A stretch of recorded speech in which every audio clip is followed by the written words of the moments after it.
Well, today we have a special guest in class.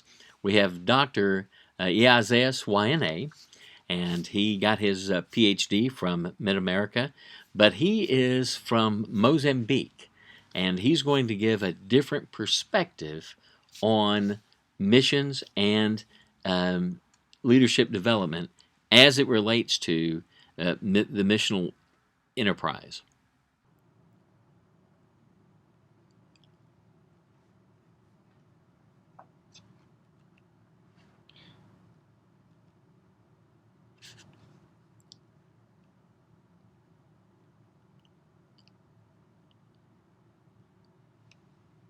Thank you, Dr. Paris, for inviting me to share with your students today. We are going to look into leadership development in mission settings today. Basically, what I want to do as we look into that is to see some of the important elements in the process of developing leadership. The first thing that we need to consider in leadership development is to learn the process of leadership selection in the mission field. Unlike other cultural settings, in some church setting in the mission field, your potential leaders may not be those you consider the most brilliant and learned ones. Actually, these leaders will be people that the church will emulate and consider for leadership that may not be what you would envision in the first place. Your leaders are those respected and cherished by the community. Sometimes this is very hard for you and I to kind of understand how can we go about selecting these leaders. It is so true in those contexts, especially when you come into mission field, it will be very different.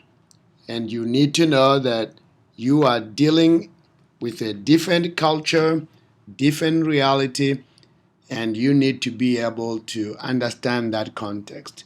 So listen to the elders of the community. How do they go about selecting their leaders? And try to reconcile that with the biblical directives so that you are able both to respect the culture yet emulating the biblical principles. The other thing that's important for you to look at is to consider the need for a contextualized leadership development process. What we are talking here is that an effective leadership development in mission field requires an understanding of the culture and the worldview of the target audience. The people that we are going to serve, we have to understand where they stand culturally. What this means that the teacher or the facilitator of educational process must know the students' learning patterns and engage the following elements. Number one, you should engage their behaviors.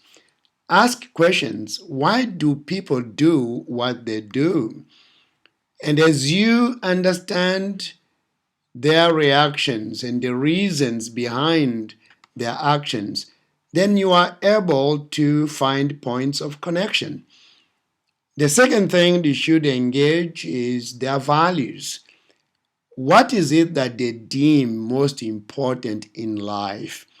And what is the criteria in defining what is important and what is less important? Because that is going to be important and valuable as you go through the process of developing those leaders. Because you need to find out where they stand, and with what you have to offer, you are able to meet them at their point of need. The other thing that you need to consider is their beliefs. What do they believe, and why do they believe the way how they do? And remember that those beliefs are going to involve their spiritual arena, and some of those cultures may be animistic cultures, and maybe people who follow traditional religions.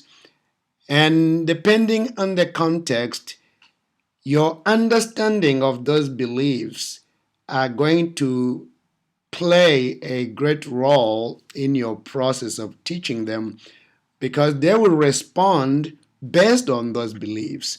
And if you don't understand them, then you have difficulties to bring a training and teaching that's going to be transformational and is going to be life changing.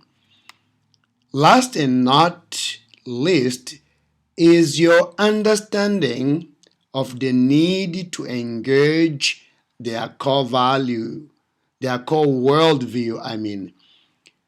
What is the worldview? Worldview is really a set of lenses by which individuals learn and analyze and consider their context, the reality around them. Now, worldview is never taught in a classroom. It's a reality developed over the course of life, and usually people will react based on that premises and that worldview. When you see them making their choices in beliefs, their choices of what's important and not important, and when you see them behaving in one or another way, which might be different from your way of understanding reality, you are before really the worldview in action. So your teaching should and must actually engage worldview, so that those leaders are not just hearing information, but the information is landing on the expected patterns to the extent that their lives will be transformed. The other thing that you and I need to know as we move in the process of developing leaders in missions setting is really to understand the need of identifying the needs in the context, analyze the challenges intentionally and proactively. The fundamental challenge is to identify and steward the necessary resources into more fruitful patterns of leadership development. This will require some procedures to require for you to understand how the educational models are for church leadership. And that model of church leadership development must promote spiritual formation. Don't take it for granted that because they are leaders, therefore they are ready spiritually.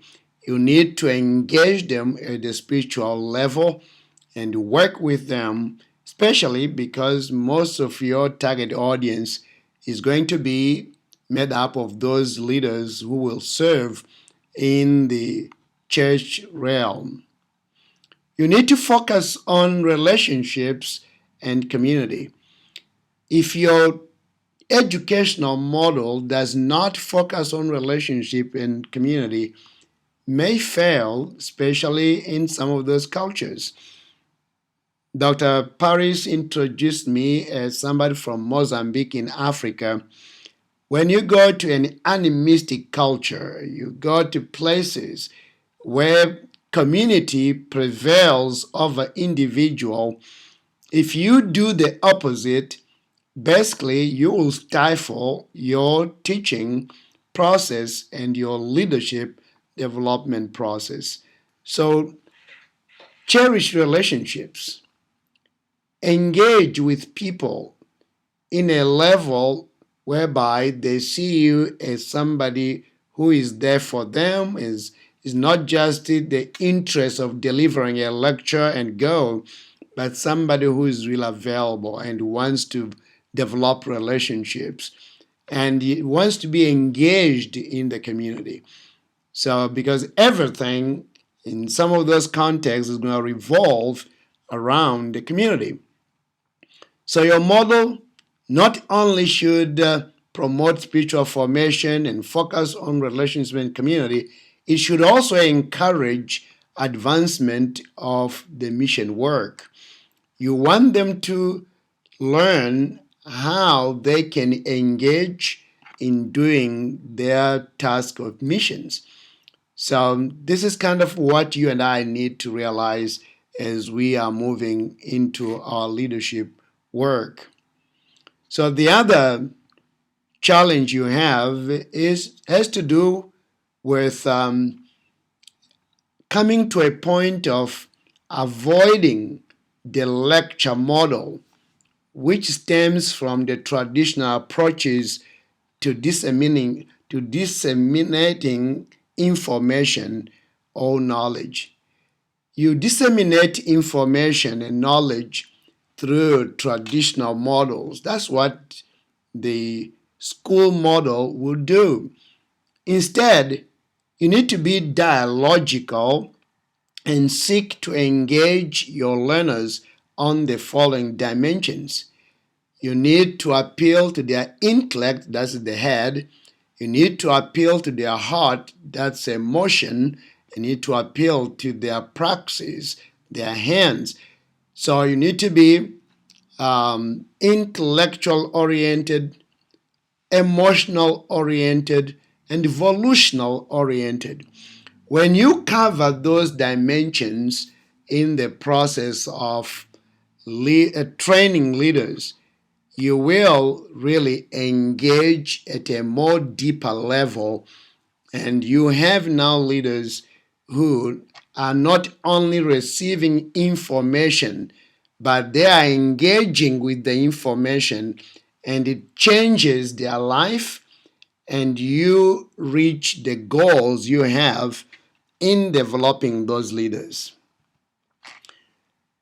The transition from the Western models of higher education to a more contextual approach in the educational process is essential. It's critical. While preserving core curriculum in leadership development, you, as a missionary or Christian worker in a missions setting, you should know the learning patterns as already noted and navigate on the same wave to engage with data instead of forcing your accustomed Western models. You need to ask those questions. Am I lining up with their ways of learning? Or I'm just imposing my preconceived ideas and what I most understand in the process of lecturing? So avoid those things. Seek ways where you can be more engaging. Know well your goals and forego, if necessary, traditional models in order to achieve the intended goals effectively. This may not always be easy. That's why it requires intentionality and proactiveness in order to be successful. Be aware of the challenge of exacerbated dependency on the foreign aid. As you seek to train leaders, you will need equipment and you will need other resources to do your work. What you and I need to do once found in a mission setting, we need to identify appropriate, attainable, and reproducible models of ministry sustainability in that context. Let's avoid paternalism and ethnocentrism at all costs and help the local ministry to flourish and thrive with local means. What do I mean by avoiding paternalism and ethnocentrism? Paternalism is that approach to leadership where you see yourself as the one who has the depository of all the knowledge, all the skills, and the others are only recipients. So basically, they have to follow your recipe. They have to do what they are told. They cannot exercise their own abilities and skills and even wisdom because you are the one in charge. By ethnocentrism, I'm considering that attitude whereby the Christian worker thinks that everything from my country of origin is always better than those things in the field where I serve. It couldn't be really any wrong because it's not always that what you find in the field is not as good as the things you have in your country of origin. You need, however, to be teachable and be a learner and be humble, where you try to spot points of analogies where you can see what is it that exists here that can be used to achieve the same goals in the context. And that is important. The reason for that is when you leave that field, you go to the next field, the people you have trained and the leaders you have raised, they should be able to continue doing the work. And they will need to do the work using local resources. Foreign help should add value to what is done locally. I'm not here calling for dispensing or disregard any foreign help, but people cannot be highly dependent on foreign aid or help because otherwise, once that help is gone, then they are at fault and they'll never be able to advance or be creative and do things that will continue their leadership to be successful. So having said all this, I want to come to a point of giving a stop and we say, where am I now that I've seen all these challenges? Is there a way forward? So examine the situation and identify ways forward. It is very easy to be discouraged and maybe even lose hope. There are alternatives to move forward and develop leadership in context with success. Actually, one of my professors of missions, Dr. Mark Terry, suggests the following actions as ways forward. Number one, conduct an outcomes study of current leadership development programs to determine their effectiveness and adequacy in equipping leaders for the church. Take time, make an analysis, evaluate situations, and you will see that you will find ways out to all those realities. Number two, take initiative to discuss the schooling approach to church leadership development. Ask yourself, are there alternatives to developing church leadership? What is it that can be done that can foster leadership development and help the ministry to go? Number three, provide the necessary training to build capacity locally and develop local leaders to ensure progress and transformational leadership for the ecclesial context. Sometimes we are there and we just get people involved, and we are the ones really championing everything to the point that when we leave, no one is there. So, as a way forward, think about developing capacity locally. Number 4, examine the goals and the procedures of current leadership development programs to assure that they reflect biblical priorities and that they emphasize character development, spiritual life, missional qualifications for ministry.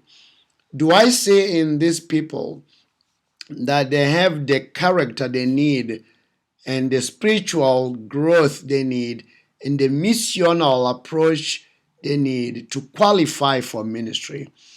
And sometimes we just don't even look into that, but we need to take that very seriously if we are to develop leaders that are going to be sustainable, effective, and of great impact in their community. Number 5, consider a hybrid approach to developing leaders. Use both formal, which is a degree program, and non-formal, which is a non-degree program, when you seek to train church leaders. Sometimes we think that we can only raise and train leaders by sending them to formal education. But there are leaders already in the community who are already serving and they are of great influence in the community, and they may not have all the qualifications to go for a formal program like an undergraduate program or a master's program or other program beyond that. So consider non-formal training. Equip them constantly. The school that I work with, which we founded in 1994, we decided that we are going to do both. We are going to use the formal programs where we have people doing a diploma in theology and a bachelor's in theology, and some may even go for masters in partnership with other institutions. But on the other hand, we have seminars and the modular courses, which we call continuing education, as a way of helping the leaders who may not go beyond that. Explore the pros and cons. Number 6, explore the pros and cons of transitioning from vocational to bivocational expectations for instruction and ministry. You need to look that not everybody is going to be full-time minister. Others will have to work, but consider doing that. Paul was a tent maker, so you can have that also done in your context. Number 7, engage in reforming the leadership development programs without discarding school models completely. Preserve what is essential and be creative in the process, because there are times that you are going to need all those traditional models, and there are times that you need to find practical models that are going to be functional in the context. So examine always the situation and identify ways forward. Lastly, I want to share with you about a model that you need to explore. Explore the MAWL approach for an effective leadership development. What does MAWL stands for? MAWL. M stands for modeling leadership and mentoring. You need to be modeling in the community where you are serving leadership. People have to see it. They need to watch you doing it. They need to see you doing it so that they are able to see traits of leadership that they can follow. M stands for assist. Assist the leaders in the making. Those leaders you are equipping, you are developing, they need to be assisted. They will come alongside and do the work, and you are there to assist them. By assisting, really, you are just issuing encouragement to them that they can do much better than what they are doing now. And when they see you, telling them the good things they do, and you acknowledge that and affirm that, that gives them the courage and disposition to move on. So come alongside and help them to do the work. W stands for watch. Watch the leaders performing. You need to see them and trust them with small responsibilities and gradually see them doing what is needed to be done. And as you watch them, then you can bring them down and evaluate the situations and talk to them, affirming what is right and correcting what is wrong. And actually, that can be done in a more dialogical approach where you are really having a conversation. It's not just a critique for critique's sake. You are criticizing as a way of providing instruction to your learners. Sometimes it's very easy to spot the wrong things and just speak about the wrong things.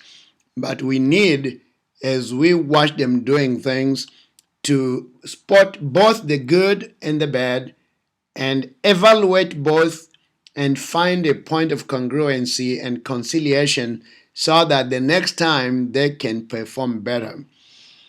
L stands for launch or leave. Here, you are really transitioning to empowering the leaders you are training. You are showing them that you can trust them and you have confidence in them. And as you do that, they gain more momentum and they gain more courage and they are able to progress and proceed and move on and do what is essential for leadership in their context. By the way, you are there not to stay forever. You are there to spot leaders, equip leaders, and have them engaged in their local situation. And that will give you an opportunity to graduate from that reality and start a different situation. So, what does MOL mean? M is model leadership, assist the leaders, the emerging leaders, watch them performing, and decide to leave. And that means that at that point, from that point on, you assume the role of a consultant. They will call you when they have issues emerging, and you'll be able to really help them out when they are in critical moments when they don't know sometimes what even to do.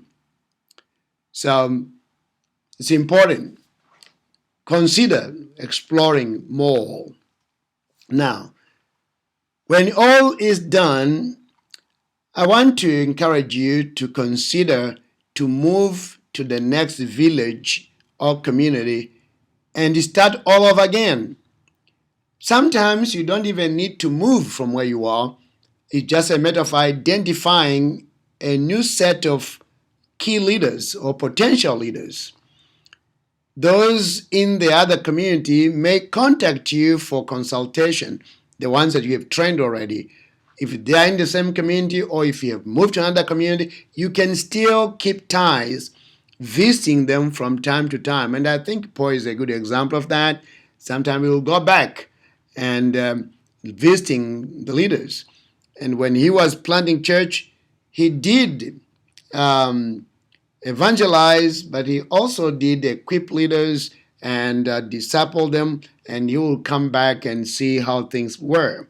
So that's a kind of is healthy leadership. So be a consultant, be a leader. You will be out of job. You will be out of job as long as you have eyes that spot potential of people. You will never be out of job, because there will always be need for leaders.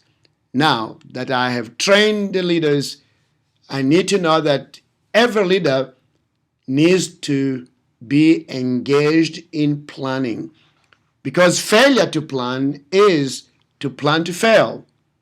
So be an intentional leader and proactive leader who trains, who equips, and keeps on identifying new leaders whom he can train and help and grow in their skills.